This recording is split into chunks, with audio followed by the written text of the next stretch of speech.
Bienvenidos a una nueva sesión del curso Desarrollo y Gestión. En esta oportunidad abordaremos al sistema de salud mental como un sistema complejo y veremos los conceptos de macro, meso y microgestión. Los sistemas de salud mental son una organización en la cual conviven múltiples subsistemas que también son formas de organización. Para comprender a las organizaciones, veremos que existen diversas tradiciones para su conceptualización y caracterización. Realizaremos una breve sinopsis de las distintas tradiciones que han aportado a la construcción del concepto de organización, para luego llegar al concepto de sistemas complejos, que es de donde abordaremos a los sistemas de salud mental. La escuela clásica o denominada escuela de la burocracia, que nace al alero de la Revolución Industrial en Inglaterra, define la organización como un lugar productivo, que está consolidado fundamentalmente por normas escritas, por la división sistemática del trabajo, porque los cargos, posiciones o roles de sus miembros están definidos por un principio jerárquico y en donde las reglas y normas técnicas son fijadas para el desempeño del proceso productivo y por lo tanto el desempeño de cada cargo. Selecciona a las personas sobre la base del mérito y la calificación, la relevancia de los oficios para el proceso productivo y no en preferencias personales. Por lo tanto, se basa en la separación de la propiedad y la administración. Hay quienes son dueños de la organización que delegan bajo ciertas normas en un equipo para que administre esa organización y le rinda cuentas sobre los resultados productivos. En este tipo de organización, que está altamente jerarquizada y que se espera experiencia y experticia en cada parte del proceso productivo, se plantea que se caracteriza por la profesionalización de sus participantes. Otra tradición, denominada Escuela de Relaciones Humanas, podemos encontrar ahí entre paréntesis también algunos de los exponentes más importantes, probablemente en el mundo de la salud mental a quienes hemos conocido mejor es al trabajo de Maslow.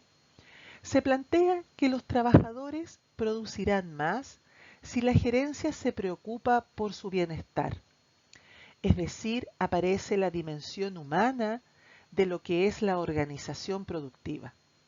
Se plantea en esta escuela que los grupos informales de trabajo tienen una influencia directa en la productividad y se comprende al trabajador como un humano social en complemento con un humano racional, que es el que se venía conceptualizando en la tradición clásica.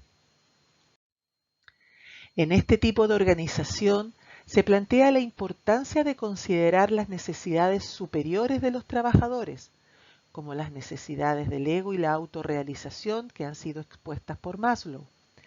También se aborda la importancia del estilo del gerente, si son gerentes democráticos, autoritarios, laissez-faire, y se le da una importancia mayor a los incentivos no remuneracionales de los trabajadores, que es uno de los ámbitos conceptuales que redefinen la forma de administrar las organizaciones. Con la emergencia de la teoría de sistemas, surge una nueva conceptualización de las organizaciones productivas. Tenemos ahí autores destacados como Bertalanffy, Maturana, Niklas Luhmann, y definen a la organización como un sistema sociotécnico, incluido en otro más amplio que es la sociedad con la que interactúa, influyéndose mutuamente. Las premisas básicas de la teoría general de sistemas es que los sistemas existen dentro de los sistemas, que los sistemas son abiertos y por lo tanto se influyen entre sí, y que las funciones de un sistema dependen de su estructura.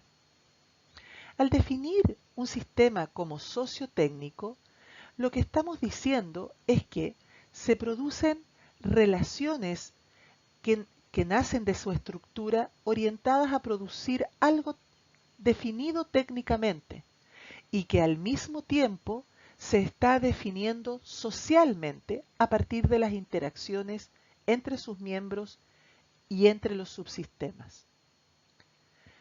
Las teorías que brevemente les he expuesto se han ido configurando e influyendo a nuevas tendencias actuales.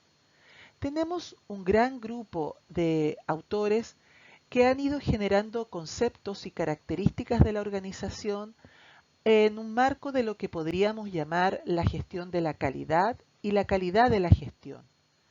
Uno de los elementos interesantes de este mundo es que ha definido como relevante entender a la organización como procesos y por lo tanto la gestión es definida desde la perspectiva de la gestión de procesos. Un segundo grupo podríamos denominar el mundo de la gestión estratégica y competitiva, donde actualmente Porter es uno de los autores más influyentes. Algunos de los conceptos relevantes en este mundo es el concepto de agregación de valor. Algo de este tipo de conceptualización veremos en el curso de desarrollo y gestión cuando veamos gestión estratégica y planificación estratégica. Luego está la gestión de sistemas complejos. El concepto de sistemas complejos es algo que está muy presente y en desarrollo actualmente. Veremos algunos de los conceptos de cómo entender un sistema complejo a continuación.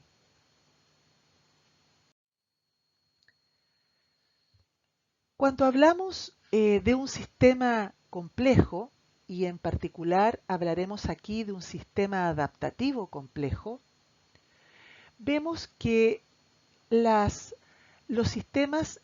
este tipo de sistemas asume ciertas características. La primera de esas características es que vemos que está conformado por distintos entes, subsistemas, agentes, elementos, y que ninguno de ellos en particular logra determinar la naturaleza del sistema. A eso se define esta característica denominada de autoorganización. Lo que define la organización, la estructura interna del sistema es la interacción dinámica entre los agentes o componentes del sistema. La dinámica, la estructura, surge espontáneamente de esa estructura interna y la estructura interna está determinada por la interacción dinámica de sus componentes. Un segundo elemento, una segunda característica, es el cambio como una constante. Los sistemas complejos se ajustan y se reajustan permanentemente. El cambio es la constante.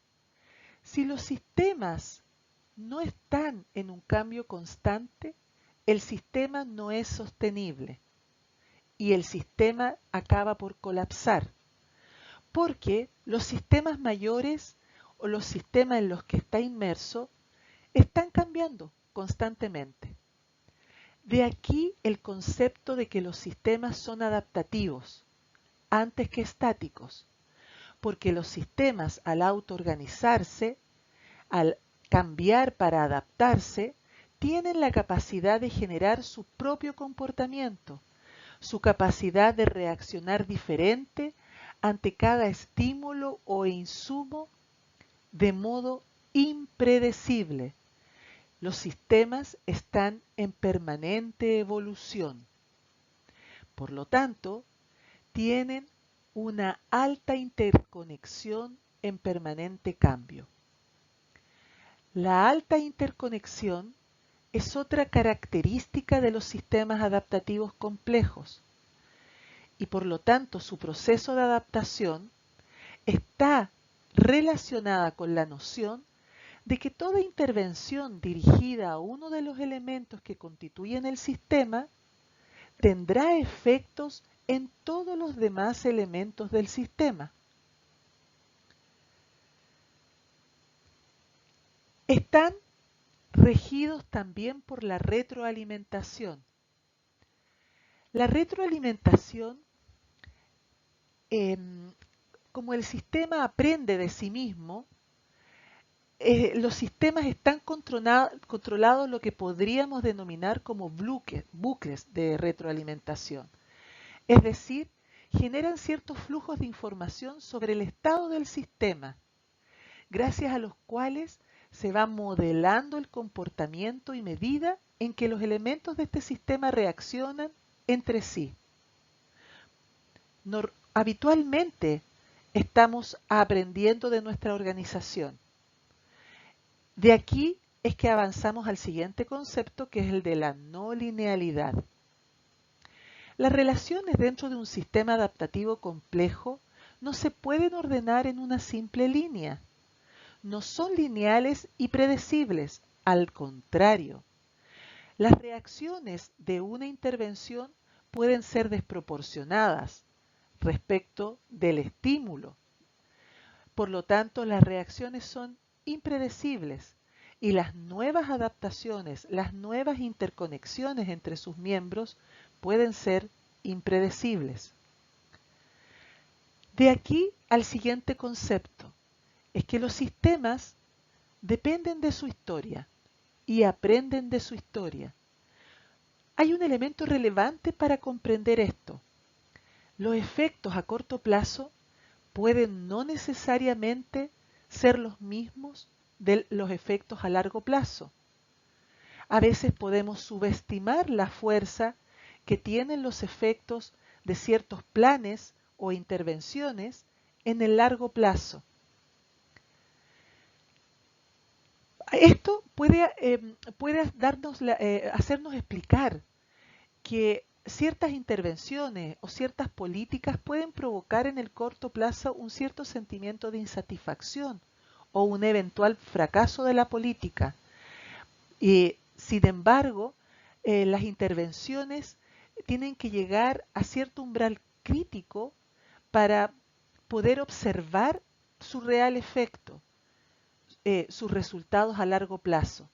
De estos procesos de corto y largo plazo, los subsistemas también autoaprenden. La causa-efecto suelen ser distantes en el tiempo y en el espacio, lo que no condice que las causas acerca de los efectos que se pretende abordar no sean realmente las soluciones adecuadas. Los subsistemas también presentan resistencia al cambio, porque ciertas soluciones aparentemente obvias pueden fracasar e incluso empeorar la situación. Habida cuenta que las anteriores características de los sistemas y la complejidad de sus numerosas interacciones, a veces es difícil definir a priori una política tan eficaz sin tener en cuenta una muy fina comprensión del sistema.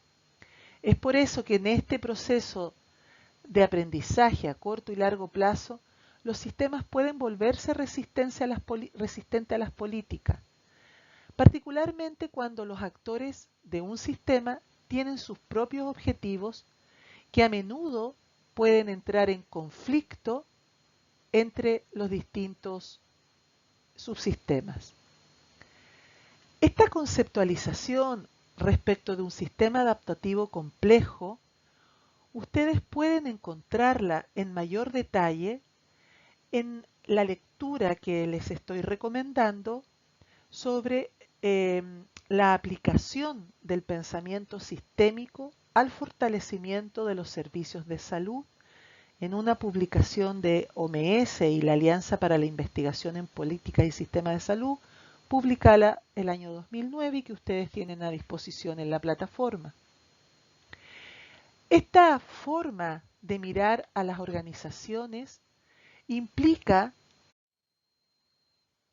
una nueva forma de pensar y mirar y estudiar y evaluar a las organizaciones. en salud, y también a las organizaciones en salud mental que se han definido como una organización compleja dentro de las complejas. En este cuadro, que a mi juicio sintetiza muy bien las características del enfoque del pensamiento sistémico, ustedes podrán observar, en comparación al enfoque tradicional de cómo se ha evaluado los sistemas de salud, ciertas características. Y estas características son una invitación que yo les hago a mirar a las organizaciones de salud mental, cuando los invito a desarrollar un pensamiento dinámico, es decir, a definir los problemas en función de un patrón de comportamiento a lo largo del tiempo y no en centrarse solamente en eventos particulares. Entonces, la relevancia del patrón de comportamiento de nuestras organizaciones de salud mental. Los invito a pensar en las causas endógenas, es decir, a mirar la responsabilidad de los comportamientos a los actores internos, que son los que manejan e implementan las políticas, es decir, lo que este pensamiento podría denominar la tubería del sistema, y no simplemente a responsabilizar a un sistema, al comportamiento de un sistema a partir de las influencias externas, sino que mirar los propios mecanismos al interior de nuestras organizaciones de salud mental que definen ciertos patrones de comportamiento interno. Los invito también a tener un pensamiento contextual, es decir, a creer que para conocer algo es necesario entender el contexto relacional de nuestras organizaciones y no simplemente a creer que para conocer algo relevante de nuestras organizaciones de salud mental significa que tienen que centrarse solo en ciertos detalles, sino que para conocer a nuestras organizaciones de salud mental es importante ver su red de relaciones. También los invito a tener un pensamiento operacional, es decir, a concentrarse en la causalidad y comprender de qué manera esa causalidad va generando ciertos comportamientos. Y no simplemente a pensar que hay ciertos factores que están en correlación con su comportamiento. Por último, los invito a desarrollar un pensamiento circular. Considerar que la causalidad es un proceso dinámico, no un evento único, en que los efectos proporcionan una retroalimentación que incide en las causas y las causas inciden en, es decir, que estas organizaciones están cumpliendo todas las características que les he mencionado en la diapositiva anterior, y abandonar un pensamiento lineal en que hay una interdependencia, una causalidad lineal en una sola dirección. El desarrollar un pensamiento dinámico, de pensamiento de causas, de los mecanismos que generan las causas del comportamiento del sistema, un pensamiento contextual, un pensamiento operacional y un pensamiento circular, nos permite abordar a los sistemas mirando a los sistemas como sistemas complejos.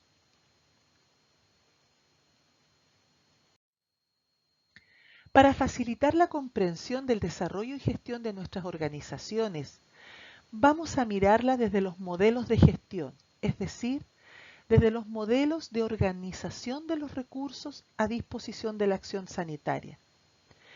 Los modelos de gestión, en este caso, vamos a asumir que ya se ha definido un modelo de atención, que en nuestro caso es el modelo de salud mental comunitaria.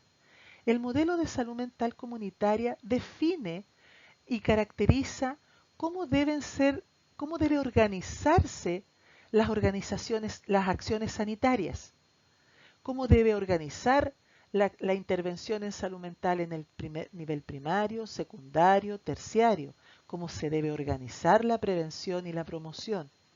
Hay un modelo de atención definido, para lo cual es necesario organizar los recursos a disposición para que ese modelo de atención se produzca.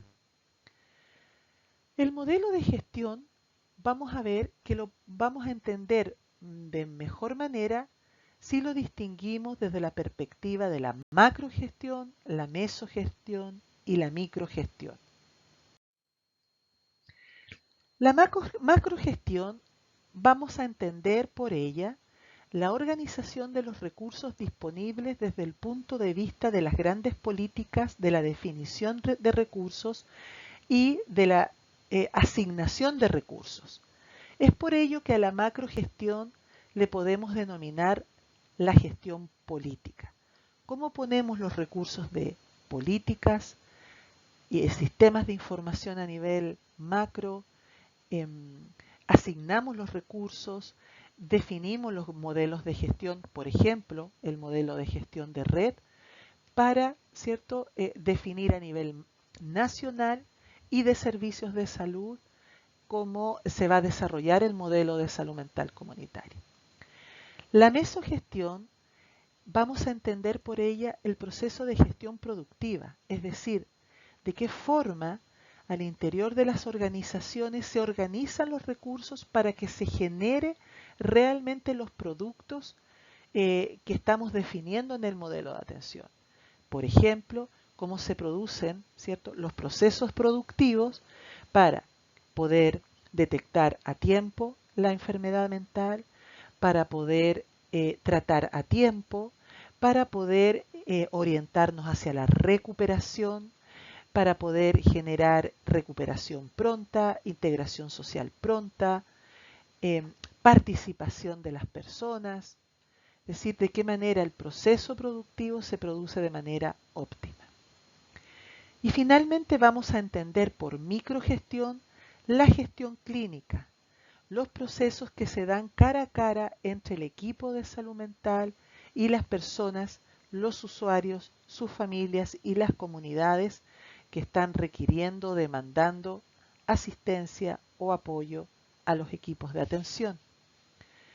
Cada una de estas perspectivas, macro, meso y microgestión, son perspectivas que miran al mundo de la relación de nuestros sistemas de atención de manera particular, que tienen sus propios intereses y sus propias demandas al sistema, y que van a determinar cuán eficiente es este arreglo en el modelo de gestión que adopta el sistema. Para que ustedes profundicen en esta perspectiva, les he incorporado un capítulo del libro denominado Gestión de Sistema y de sus instituciones, publicado en el año 2005, donde ustedes deberán estudiar el capítulo 8 sobre la eficiencia micro, meso y macro, perspectivas del paciente, del centro y de la sociedad.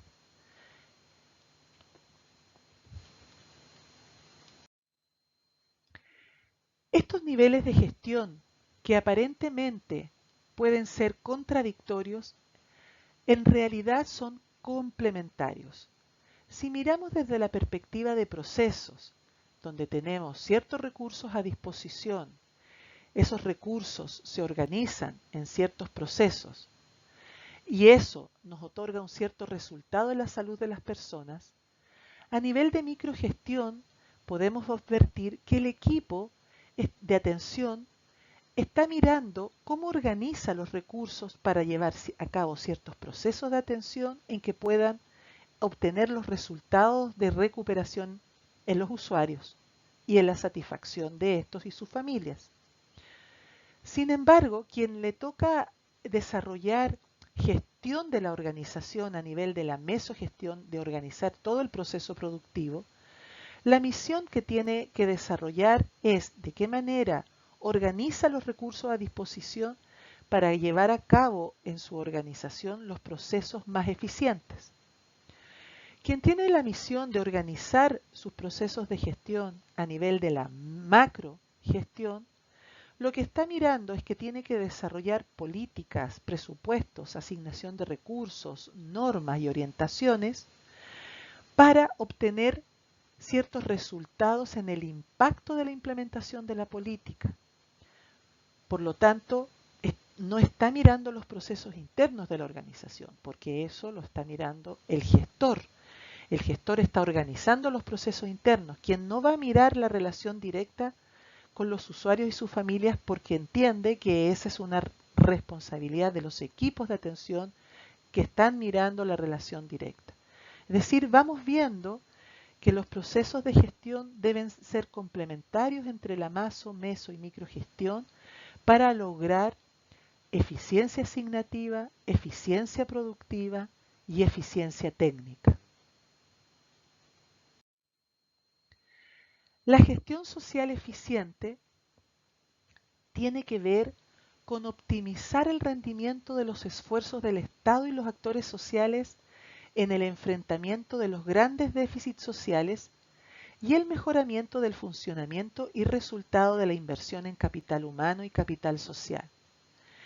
Esta definición desarrollada por Bernardo Klicksberg en este texto que yo les recomiendo que lean, denominada Hacia una gerencia social eficiente en América Latina, nos llama a la reflexión respecto de cómo los modelos de gestión para el bien público, es decir, para el desarrollo de lo que denominamos bien público, que en nuestro caso es el desarrollo de la salud mental de la población, es lo que él denomina gestión social, pero le agrega el concepto de eficiente porque también asume como un imperativo ético la adecuada utilización de los recursos, la correcta utilización de los recursos para este bien común. Los invito a leer este texto, que también se los incorporo a la plataforma, para comprender por qué la relevancia de los modelos de gestión y de cómo vamos a evaluar, desarrollar, planificar y organizar los recursos para dar cuenta del modelo de atención de salud mental comunitaria y en particular para dar cuenta de la asignación de recursos a la población con justicia social. Muchas gracias.